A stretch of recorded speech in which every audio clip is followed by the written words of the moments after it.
আগামী 16ই December আবুধাবিতে IPL এর নিলাম অনুষ্ঠিত হতে যাচ্ছে। আর এই নিলামে সব থেকে বেশি টাকা নিয়ে মাঠে নামছে Kolkata Knight Riders. Kolkata Knight Riders প্রায় 64 কোটি টাকা নিয়ে নিলামে অংশ নেবেন। কলকাতা নাইট রাইডার্স রীতিমধ্যেই অনেক বড় বড় খেলোয়াড়কে রিলিজ করেছে। তাদের মধ্যে রয়েছে সব থেকে বড় নাম আন্দ্রে রাসেল এবং ভেঙ্কটেশ আইয়ার। তো চলুন বন্ধুরা এক নজরে দেখে নিই কোন তিনজন খেলোয়াড়কে কলকাতা নাইট রাইডার্স দলে সামিল করতে চলেছে।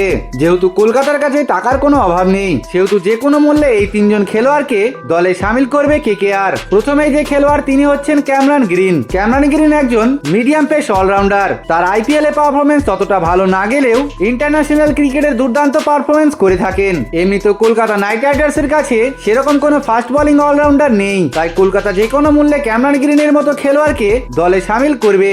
আর আন্দ্রে রাসেলকে কলকাতা যদি পুনরায় না নেয়, তাহলে রাসেলের বেশ ভালো একটা রিপ্লেসমেন্ট পেয়ে যাবে কলকাতা নাইট রাইডার্স। বর্তমানে কলকাতার কাছে ওপেনার ব্যাটসম্যান নেই যে সুনীল নারায়ণের সঙ্গ দেবে। কুইন্টন ডিককে কলকাতা নাইট রাইডার্স রিলিজ করে দিয়েছে, তাই দ্বিতীয় খেলার হতে পারে ডেভিন কনওয়ে।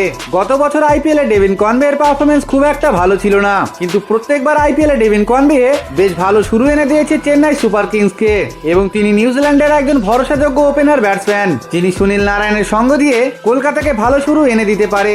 আর কলকাতা নাইট রাইডার্স অবশ্যই ডেভিন কনওয়েকে সামিল করতে চাইবে। তৃতীয় খেলোয়াড় Glenn Maxwell. Kolkata Knight Riders 2026 IPL এর আগে মঈন আলীকে রিলিজ করে দিয়েছে। আর কলকাতার এমনিতেও একজন স্পিন অলরাউন্ডারের প্রয়োজন, তাই গ্লেন ম্যাক্সওয়েলের থেকে ভালো অপশন নেই এই আইপিএল নিলামে।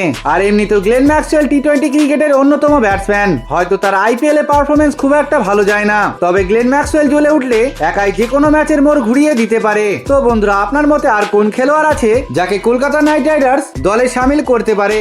আপনার মূল্যবান রায় অবশ্যই কমেন্টে জানিয়ে দিবেন। আর ক্রিকেটের সমস্ত রকম আপডেট পেতে আমাদের চ্যানেলটিকে সাবস্ক্রাইব করে নেবেন।